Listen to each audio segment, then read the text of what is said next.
Hey everyone, welcome back. Today we're going to be doing a deep dive into productive hobbies. You Yeah, know, I love that. those activities that can really help you become a healthier person and more successful too. Yeah. And I was looking over the sources that you sent, and there are three of them this time. Wow. We've got 21 productive hobbies to upskill and nurture employee well-being. It's from Vantage Fit. Okay. 80 fitness hobbies you need to try for a healthier, happier life. Got it. And then 87 hobbies for active people. Discover fun ways to stay fit.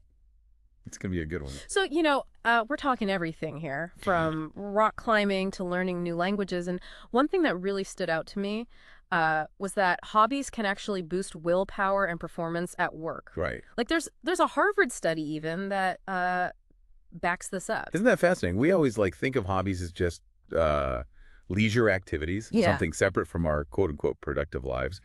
But these sources are saying they're anything but frivolous, It's strategic to invest in yourself. Yeah. Like personally and professionally with these. So it's like a 2-for-1 deal, right? You get to enjoy yourself and become better at your job at the same time. Yeah. Tell me more about that Harvard study. Okay. Like, what exactly did they find? So the researchers, they discovered that doing creative activities actually strengthens your prefrontal cortex, which is the area of the brain that's responsible for willpower and self-control. Oh, wow.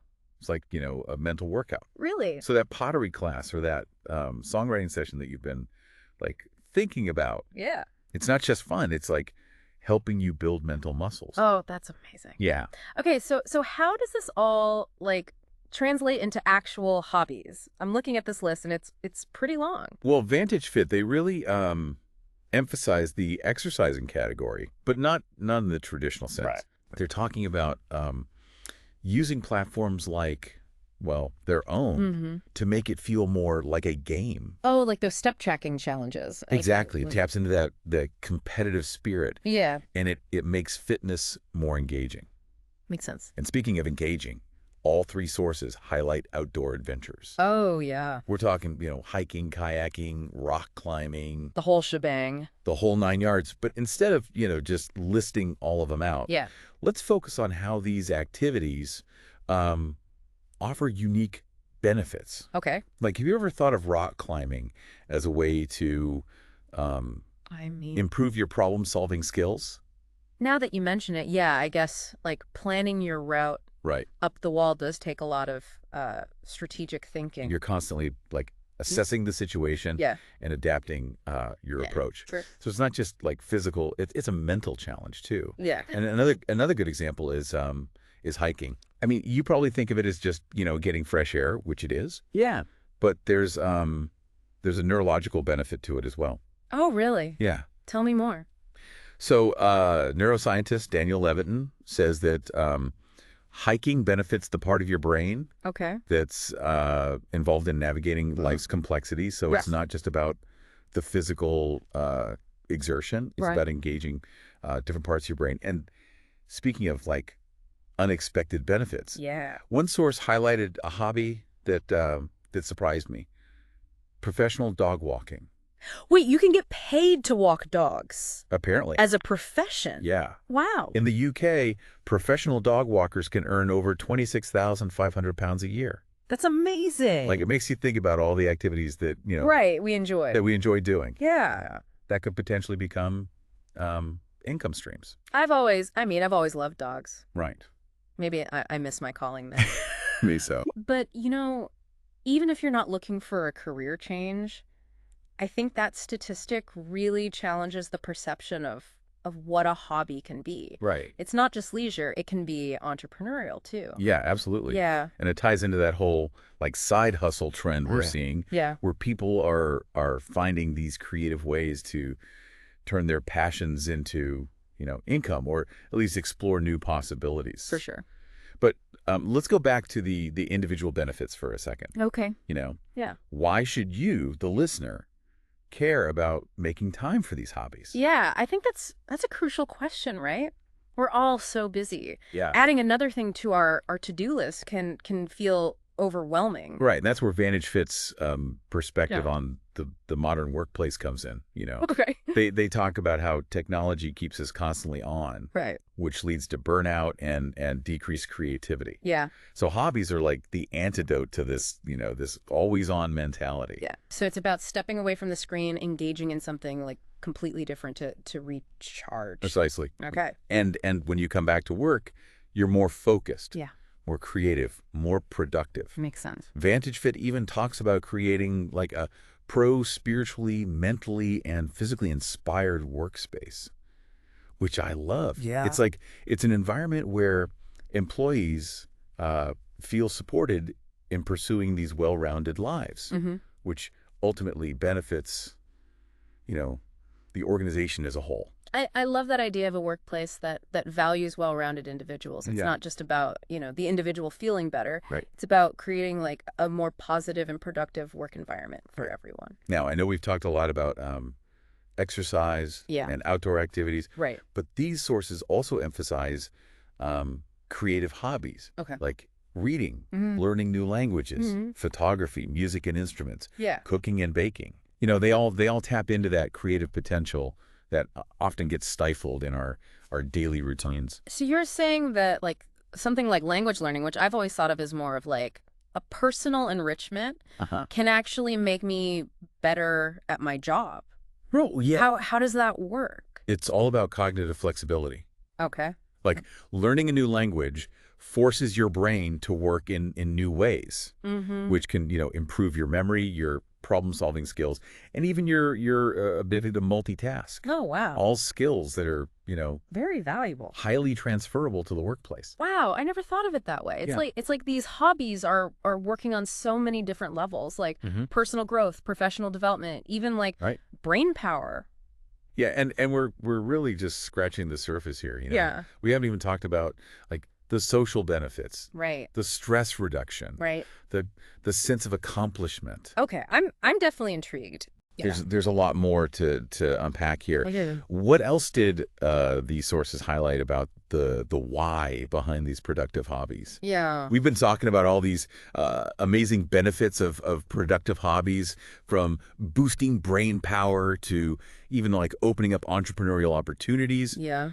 But let's be realistic. We all have really busy lives, so adding one more thing to our plate, even if it's something we enjoy, can feel kind of overwhelming. I hear you, and that's where I think understanding that deeper why behind these hobbies is so important. It's not about like adding more tasks to your list. Right. It's about shifting your perspective on how you spent your time and what you prioritize. So it's less about like fitting something else in and more about recognizing the value that these activities bring to our well-being. Exactly, and that value extends far beyond just like feeling good.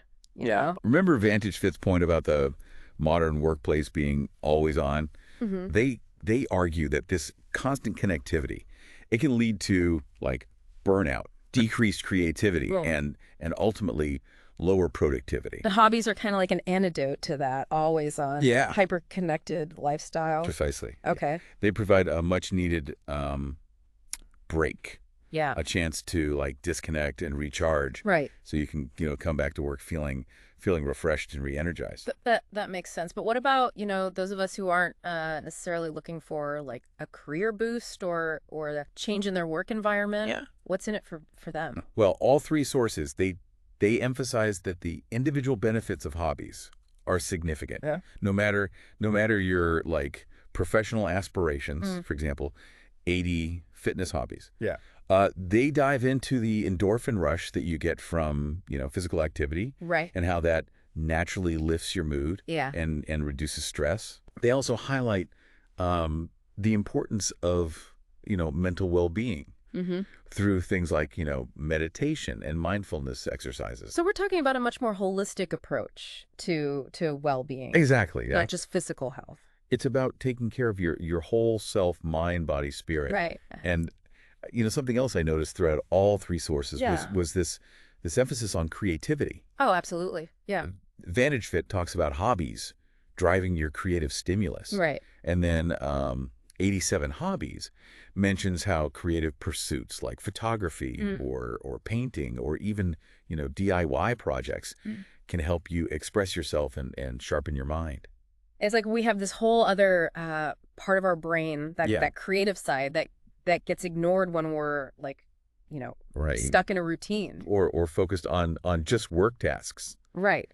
So hobbies allow us to tap into that creative potential. Yeah. And it's incredible what can happen when you do. I can relate to that, Yeah. Like I used to love writing short stories, but I haven't really made time for it in years. Well, I encourage you to. Yeah. It's not about, being the next best-selling author or anything. It's about, the joy of creating the process itself. Right. And who knows? Yeah. Maybe those stories will spark a new idea or perspective that you can bring to your work. Exactly. Or other areas of your life. It's amazing how these hobbies that we consider like separate from our real lives can really impact who we are and how we show up in the world. Reading through these sources, what struck me the most was this recurring theme of connection. Okay. Like connection to ourselves, connection to others, connection to the world around us. Tell me more about that. Like what kind of connections did you see in the sources? Well, there's the connection to ourselves through like mindfulness practices, creative expression, and simply taking time to do things we enjoy. Yeah. And then there's the connection to others. Right. Through things like, team sports, community involvement, volunteering. Yeah. All those activities that bring people together around a shared passion. Right. And then finally, there's that connection to nature through outdoor adventures, gardening, even something as simple as taking a walk in the park.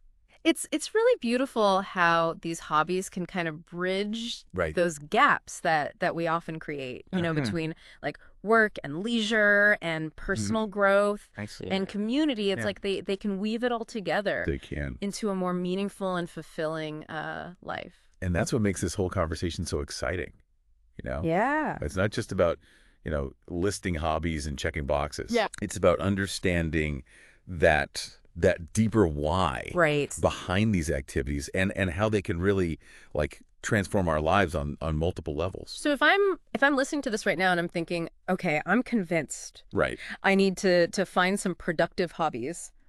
What's the next step? Right. How do I actually go about choosing the right ones for me?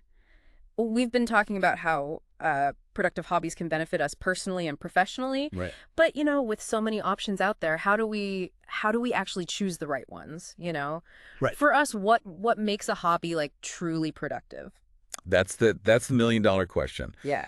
And luckily, these sources offer some clues. Okay. Vantage Fit, for example. They highlight the importance of hobbies that promote what they call holistic well-being. Oh. So they're not just talking about like physical fitness Right. or mental stimulation and isolation. It's about finding those activities that really nourish all aspects of yourself.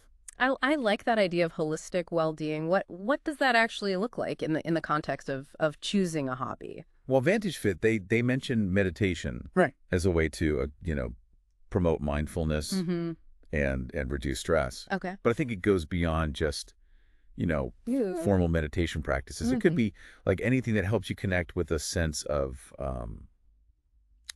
purpose. Okay. Or meaning, or even just a sense of like awe and wonder.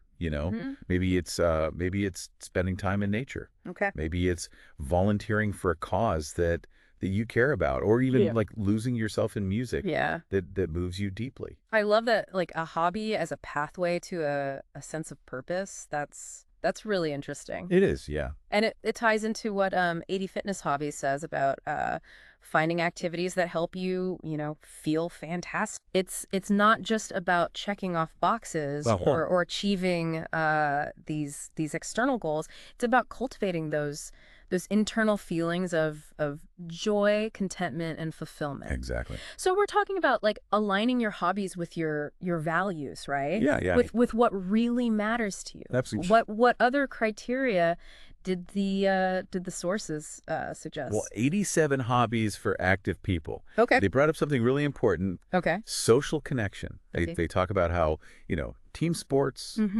or community gardening, Yeah. or even participating in like local arts and crafts fairs can help you build relationships, Right. strengthen your sense of belonging. That makes a lot of sense. I mean, we are Yeah, social creatures by nature. we are. And so many of us are craving that sense of community. For sure. A hobby can be a great way to connect with like-minded people. Absolutely. And let's not, forget about the element of challenge. Yeah. 80 Fitness Hobbies talks about how, pushing yourself outside of your comfort zone Yeah. can lead to like incredible personal growth. Okay. So whether it's, through physical challenges like obstacle course racing or mental challenges like learning a new language. Right. That sense of accomplishment is incredibly rewarding. I've definitely experienced that with my own hobbies. Yeah. There's something really satisfying about mastering a new skill or tackling a challenge that you didn't think you could handle. It's about expanding your horizons, Yeah. discovering hidden talents, you never knew you had. Right. And who knows? Yeah. Maybe that newfound confidence and skill set might even like spill over into other areas of your life. That would be amazing. It would.